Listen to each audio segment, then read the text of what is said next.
ఇవాళ తెలంగాణకు స్వాతంత్రం వచ్చిన తర్వాత నేనైతే తెలంగాణ స్వాతంత్ర దినం జూన్ 2 అనే అంట. స్వాతంత్రం వచ్చిన తర్వాత 10 రోజులు కూడా దాన్ని సంతోషంగా ఉండనీయకుండా తెలివి తక్కువ తెలంగాణ ప్రజలు ఎవరైతే కాంగ్రెస్ కోట్లేసిందో వాళ్ళనే అంటున్నారు. పెనం మీద ఉన్నదాన్ని అంతకుముందు ఏదైతే సమైక్య రాష్ట్రంలో 57 ఏళ్ళు పెనం మీద మాడిపోయిన దాన్ని నేరుగా పొయ్యిలో పడేశారు. కేసీఆర్ గారు ఎడ్డిగుడ్డి తెలంగాణ గారు తెలివైన తెలంగాణ అన్నాడు. ఐఎమ్ సారీ సార్, కేసీఆర్ గారికి నా క్షమాపణలు. ఇది ఎడ్డిగుడ్డి తెలంగాణే, 90% కాదు, ఒక 60% ఎడ్డిగుడ్డి తెలంగాణ. సోయి రాలేదు, వస్తున్నారు. సిరిసిల్లలో మళ్ళీ 47 మంది ఆత్మహత్యలు, చేనేత కార్మికులు.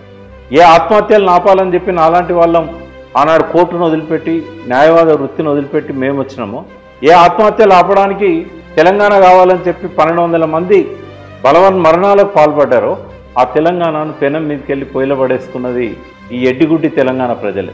సరే, ఇప్పుడంటే ఏమొస్తుంది? తప్పు చేసిండ్రు, పడతారా పడరా, వాళ్ళ కర్మకు వదిలేస్తాను నేను. దానివల్ల నష్టపోతున్నది ఎవరు నష్టపోయినలు? సిరిసిల్ల చేనేత కార్మికులు 10 ఏళ్ల తర్వాత మళ్ళీ ఆత్మహత్యలు బాటపట్టాడు. రైతులు తమ పొలాలలో మళ్ళీ బోర్లు వేసుకుంటున్నారు. మొన్న 2 నెలలు వర్షాలు ఆలస్యమైనందుకు వందల సంఖ్యలో బోర్లు పడ్డాయి. హైదరాబాద్ ప్రజలు మళ్ళీ ట్యాంకర్లలో నీళ్లు తెప్పించుకోవాల్సిన దుస్థితికి వచ్చింది. మళ్ళీ కరెంటు కోతలు మొదలైనవి, యూరియా కోత మొదలైంది. ఇవాళంతా లైన్లలో చెప్పులు పెట్టుకొని వెయిట్ చేస్తూ ఉన్నారు యూరియాకు.